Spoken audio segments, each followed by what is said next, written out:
মাযহাবি, লামাযহাবি, আহলে হাদিস, সালাফি এই পরিভাষাগুলোর ব্যাখ্যা কি? সুন্দর প্রশ্ন। পরিভাষাগুলোর ব্যাখ্যা কি? এখন কি ব্যাখ্যা শুনবেন? প্রকৃত ব্যাখ্যা শুনবেন না কথিত ব্যাখ্যা শুনবেন? একটা একটা করে বলি। আহলুল হাদিস একটা সম্মানের শব্দ। কিসের শব্দ ভাই? আহলুল হাদিস মানে হলো হাদিসের বিশেষজ্ঞ। হাদিসের বিশেষজ্ঞ দুটো অর্থ নেওয়া যায়। এক, আহলুল হাদিস মানে হাদিসের পণ্ডিত, বিশেষজ্ঞ, হাদিসের উপর দক্ষ। আরেকটা অর্থ নেওয়া যায় হাদিসের অনুসারী। হাদিসের অনুসারী, এই দুটো অর্থই আছে এই বইগুলোতে। আপনি যতগুলো বই ঘাটেন এগুলোই পাবেন। এখন হাদিসের পণ্ডিত বিশেষজ্ঞ কারা ছিলেন? ইমাম বুখারী, তিনি আহলুল হাদিস। হ্যাঁ। ইমাম মুসলিম আহলুল হাদিস। ইমাম তিরমিজি, নাসাই, ইমাম আবু দাউদ, ইবনে মাজাহ, দারাকুতনি, তারা কি আহলুল হাদিস কিনা? আচ্ছা, এখন আমি বা আপনি যদি হাদিস পড়তেও না জানি, আমরা কি এই সেন্সে আহলে হাদিস হতে পারবো কিনা? বুঝতে পারেন নাই? এই সেন্সে, কোন সেন্সে? হাদিসের বিশেষজ্ঞর কথা বলছি, হাদিসের অনুসারীর দিকে পরে আসছি। দুটো কথা বললাম, এক হলো হাদিসের বিশেষজ্ঞ, হাদিসের পণ্ডিত, একটা হলো হাদিসের অনুসারী। বিশেষজ্ঞ নিয়ে কথাটা শেষ করি আগে। তাহলে বিশেষজ্ঞ কারা? এই বড় বড় রিনাউন্ড যে মুহাদ্দিসিনে কেরাম, তারা কি? সবাই আহলুল হাদিস। কোনো সন্দেহ আছে? এবং এটা নিঃসন্দেহে একটা নোবেল জায়গা, সম্মানের জায়গা। এবং ইনশাআল্লাহ আমরা আল্লাহর কাছে দোয়া করি তারা ইনশাআল্লাহ জান্নাতি। ইনশাআল্লাহ আল্লাহ জান্নাত দান করুন। আমি এখন এই সেন্সে, বিশেষজ্ঞের সেন্সে যদি আমরা এখন যারা হাদিস পড়তেও জানি না, এবারও তো পড়তে পারি না, মুখস্থও দু একটা বলতে পারি না, আমরা যদি বড় গলায় দাবি করি যে আমরা ওনাদের মতো আহলে হাদিস, কথাটা কি শোভা পাবে?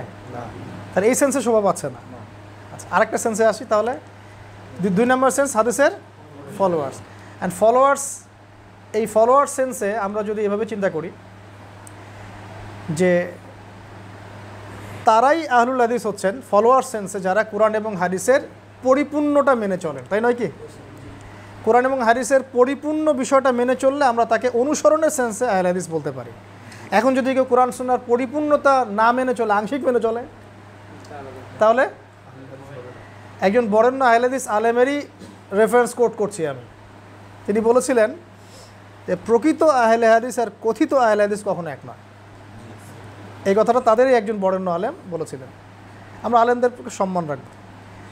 এখন ধরেন আপনি রফুল ইয়াদান করেন, জোরে আমিন বলেন, পায়ে পা লাগান, সূরা ফাতিহা পড়েন, এবং আপনি মনে করছেন যে আমি আহলে হাদিস হয়ে গেছি।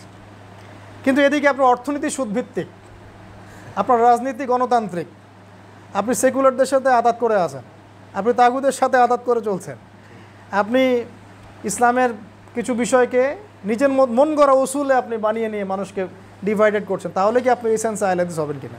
অবশ্যই না। তাহলে আমরা বলতে পারি যে কোরআন এবং সুন্নাহর পরিপূর্ণ অনুসরণ করলে, অনুসরণের সেন্সে আমরা বলতে পারি সে ব্যক্তি আহলুল হাদিস। এটা মানতে কোনো সমস্যা আছে? এই সেন্সে প্রত্যেক ইমামই আহলে হাদিস ছিলেন। এই সেন্সে প্রত্যেক ইমাম, প্রত্যেক তাবেঈ, প্রত্যেক তাবে তাবেঈন, প্রত্যেক মুহাদ্দিসিনে কেরাম সবাই কি ছিলেন? আর এই যুগেও যারা কোরআন এবং সুন্নাহর পরিপূর্ণতা মেনে চলবে, নিঃসন্দেহে তারা কি হবে? অনুসরণের সেন্সে আহলুল হাদিস হবে। আর যদি আমরা কিছু অংশ মানি, কিছু অংশ মানি না, হ্যাঁ, আমরা মনে করি এটা শুধু ইবাদতের ব্যাপার, অর্থনীতির কোনো ব্যাপার না, আমরা মনে করি যে এখন খালি দাওয়াতই চলবে, জিহাদ শব্দ বলাই যাবে না, তাহলে বললেই খারিজ হয়ে যাবে। তো পরিপূর্ণ বিষয়টার উপর যদি আপনি ঈমান রাখেন, আমল করেন, এই সেন্সে বলতে কোনো সমস্যা নেই। তবে আমাদের মৌলিক পরিচয় একটা। আমাদের মৌলিক পরিচয় কি? মৌলিক পরিচয় আমরা মুসলিম। এরপরে আপনি আপনার বৈশিষ্ট্যগত পরিচয় আনতে পারেন। তাহলে আমরা এখান থেকে বুঝলাম যে এই শব্দটা একটা নোবেল জিনিস, নোবেল একটা সাবজেক্ট। মুহাদ্দিসিনে কেরাম এই সেন্সে ইমামগণ, তাবেঈন, তাবে তাবেঈন, তারা সবাই, সলফে সালিন সবাই কি ছিলেন? আহলুল হাদিসই ছিলেন। আর এখন আমরা যারা নামকাও আসতে এগুলো যা ট্যাগ লাগাচ্ছে, লেভেল দিচ্ছে, আমি একটা দলের ফর্ম পূরণ করেছি, ব্যাস আহলে হাদিস হয়ে গেছে। বিষয়টা এমন, আমি একটা আহলে হাদিস সংগঠনে যোগ দিয়েছি, নাম লিখেছি, ব্যাস আহলে হাদিস হয়ে গেছে নাকি? রফুল ইয়াদান আগে নামাজ পড়তাম এখানে, এখন পড়তেছি এখানে, বাস আমি আহলে হাদিস হয়ে গেছি। আগে আমি রফুল ইয়াদান করতাম না, এখন করি, মানে আমি আহলে হাদিস হয়ে গেছি। ব্যাপারটা কেমন? এটা একটা মূর্খতার ব্যাখ্যা। কিসের ব্যাখ্যা? নিঃসন্দেহে মূর্খতা একটা। এটা একটা গভীর জিনিস। যদি কোরআন এবং সুন্নাহর পরিপূর্ণ বিষয়গুলো মেনে চলি এবং হাদিস শাস্ত্রে আমি দক্ষতা অর্জনের চেষ্টা করি, ইনশাআল্লাহ আমাকে আল্লাহ পাক ওই মাকামে কবুল করবেন ইনশাআল্লাহ তাআলা।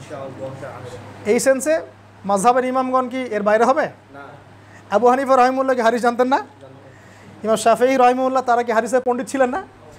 ইমাম আহমেদ বিন হাম্বল রহিমাহুল্লাহ তিনি হাদিসের পণ্ডিত ছিলেন না? ইমাম মালিক তিনি হাদিসের পণ্ডিত ছিলেন না? তো এই ইমামগণ হাদিসের পণ্ডিতও ছিলেন, অনুসারীও ছিলেন নাকি? তাহলে তারা কি আহলে হাদিস ছিলেন না? আর আমরা যদি বলি আমি আহলে হাদিস, তুমি যে হানাফি মাযহাব, আমরা আলাদা করে ফেললাম এখন। তাহলে আবু হানিফা রহিমাহুল্লাহও তো আহলে হাদিসই ছিলেন। আমরা ওনাকে বলি যে আহলুর রায়, কারণ ওই সময় সব হাদিস তো একসাথে ছিল না, অনেক সময় ইজতিহাদ করতে হতো।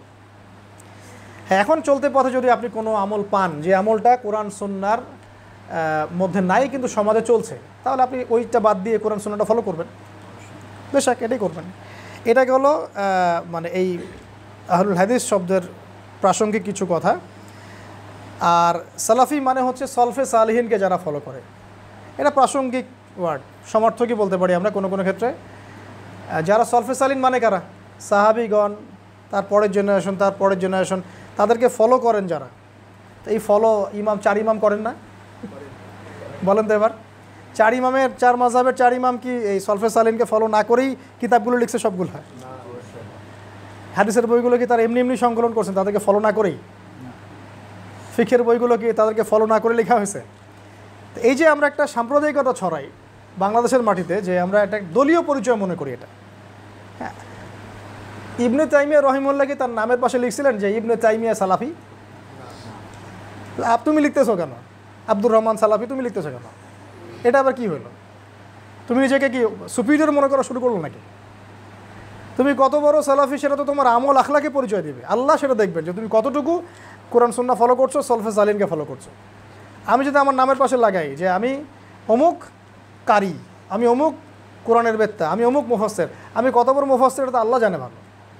আপনি লকব দিলেন কেন? এলো এটা তো সমাজটা বিভক্ত হলো। আবার মসজিদের ভাগ করে একটা টাইটেল দিয়ে দিলেন যে আহলে হাদিস জামে মসজিদ দিলেন না, মানে কি এখানে মুহাদ্দিসরা নামাজ পড়ে, অন্য কেউ সাধারণ মানুষ পড়ে না? ব্যাপারটা এমন নাকি এখানে শুধু কোরআন সুন্নাহর অনুসারী 100% অনুসারীরা নামাজ পড়ে, আর বাকি যারা পড়ে না এরা কোরআন সুন্নাহর 100% অনুসারী না? মানে মাযহাব যারা মেনে চলছে এরা কোরআন সুন্নাহ 100% মানে না, আমি 100% মানি, এটা প্রমাণ করতে চাচ্ছেন? এটা প্রমাণ করতে চাচ্ছেন? তাহলে তো এটা দাম্ভিকতা হলো। মসজিদ কি সবার জন্য না খাস কিছু মানুষের জন্য? আমরা আমাদের দেশে একটা চরম সংকট দেখি, সেটা হলো আমরা এটাকে কেন্দ্র করে দলীয়করণ শুরু করছি। আর কি দলীয়করণ সলফে সালিন কেউ করেন নাই, বরং এক ইমাম আরেক ইমামের পা ধুয়ে দেওয়ার চেষ্টা করতেন। হ্যাঁ, এক ইমাম আরেক ইমামকে এমন সম্মান করতেন, কপালে চুমু খেতেন, পায়ে চুমু খেতেন। আর আমরা এখন কি করি বলেন তো? এই নামগুলো দিয়ে দল ক্রিয়েট করার পরেও কি এটা একটা ঐক্যবদ্ধ প্ল্যাটফর্ম হিসেবে আছে? না, এখানেও অনেকগুলো দল হয়ে গেছে, আর কত হবে? তাহলে এটা কি সহি হলো? নেক্সট সুরতে ধোকা খেয়েছেন, নেক্সট সুরতে ধোকা খেয়েছেন। আল্লাহ পাক বোঝার তৌফিক দান করতে হবে। সালাফি একটা ভালো জিনিস, এটা হলো সলফে সালিহিনদের অনুসরণ করা। এটা অনুসরণ না করে তো ইসলাম ফলো করতে পারবেন না। কোরআন সুন্নাহ তো সলফে সালিহিনকে মেনেই আমাদেরকে চলতে হবে। আল্লাহ পাক আমাদেরকে চলার তৌফিক দান করুন। আর লা মাযহাবি পরিভাষাটা এটা অন্য জিনিস, এটা হচ্ছে সে কোনো মাযহাবই মানে না, মানে হচ্ছে মানে আমি কোরআন সুন্নাহ নিজে মানি, আমার কোনো ভাইয়ার দরকার নাই, এর কোনো প্রকারভেদ নাই, এটা পুরোই বাতিল। এর কোনো প্রকারভেদের দরকার নাই, এটা পুরোটাই বাতিল। কারণ আপনি কাউকে ফলো না করে তো কোরআন সুন্নাহ মানতে পারবেন না। এই যে মনে করে এক ভাই, কথা তার নাম আব্দুল্লাহ, এই ভাই বেচারা এখন কোরআনের তর্জমা, তাফসীর, হাদিস কিছুই জানে না। এখন ও মনে করেন যে এগুলো পড়তে জানে না, লিখতে জানে না, এখন ও মাসলা মাসাল ঘাটাঘাটি করতে পারে না। তো ও কী করবে এখন? ও নিঃসন্দেহে ওর এলাকার বা ওর দেশের বা ওর যেটা ওর কাছাকাছি আছে, ও যেটা সুযোগ পাচ্ছে, সে আলেমকে গিয়ে তো জিজ্ঞাসা করবে, হুজুর আমাকে একটু এটার ফতোয়াটা দেন, এটা কীভাবে কি কোরআন সুন্নাহ থেকে ঘেটে আমাকে দেন। তো হুজুর এখন কোরআন সুন্নাহ ঘেটে তাকে একটা ফতোয়া দিবে, ওটা তো তাকে ফলো করতে হচ্ছে। এই জিনিসটাই তো মাযহাব। এটা ফলো না করলে তো আপনি সরাসরি কোরআন সুন্নাহ মানতে পারবেন না। আমরা এই জিনিসগুলো দুনিয়াবি ক্ষেত্রে বুঝি। আপনি ডক্টর হতে চাচ্ছেন, স্যারদের বইগুলো না পড়ে, প্র্যাকটিস না করে, আপনি এই যে ক্লাসিক্যাল বইগুলো শেষ না করে, প্র্যাকটিক্যাল না করে, ইন্টার্ন পিরিয়ড না করে আপনি কি ডক্টর হতে পারবেন? সরাসরি এখন যদি কাউসার ভাইরে বলি, ভাই আপনি এই মেডিকেল সায়েন্সের বইগুলো পড়ে কোনো ইনস্টিটিউশনে ভর্তি হন না, বাসায় জাস্ট বইগুলো পড়েন, আপনি একদম সরাসরি ডক্টর হয়ে যান। ওনার কাছে রুগী যাবে? ভাই বলেন যাবে? নিঃসন্দেহে একটা প্রসেস আছে। উনি ভর্তি হবেন, পড়াশোনা করবেন, টিচারদের শরণাপন্ন হবেন, তারা তাকে বিষয়গুলো বোঝাবে, যেটা উনি বুঝবেন না টিচারকে জিজ্ঞাসা করবেন, টিচার সেটা সলিউশন দিবেন, এটা তিনি মেনে নেবেন। আবার আমরা যখন তার কাছে পেশেন্ট হিসেবে যাব, আমরা কি গিয়ে বলবো যে ভাই কোন কোন রোগের কি কি টেস্ট দিয়েছেন, দলিল দেন আমাকে। এখন ভাই আমাকে আপনি ইসিজি কেন করতে দিয়েছেন, আমাকে দলিল দেন। আমার কোন জায়গায় সমস্যা আমাকে খুঁজে বের করে দলিল দিয়ে দেখান। দলিল যদি সে দেয় আমি কি বুঝবো? মেডিকেল সায়েন্সের জিনিসটা তো আমি পড়িই নাই, আমি বুঝবো কেমন করে? এই জিনিসটা আমরা দুনিয়ার ক্ষেত্রে বুঝি, কিন্তু ইসলামের ক্ষেত্রে এসে বুঝতে পারি। অতএব আমাদেরকে ওলামায়ে কেরামের সোহবত, সালফে সালিহিনের মানহাজ এগুলো লাগবে। এই জিনিসটাই মাযহাব, এটা খারাপ কিছু নয়। এটা একটা ভুল ব্যাখ্যা করা হয় সমাজে, সমাজকে একটা বিভক্তিকরণের দিকে নিয়ে যাওয়া হয়। আল্লাহ পাক আমাদেরকে এই ফিতনা থেকে হেফাজত করুন, আমিন।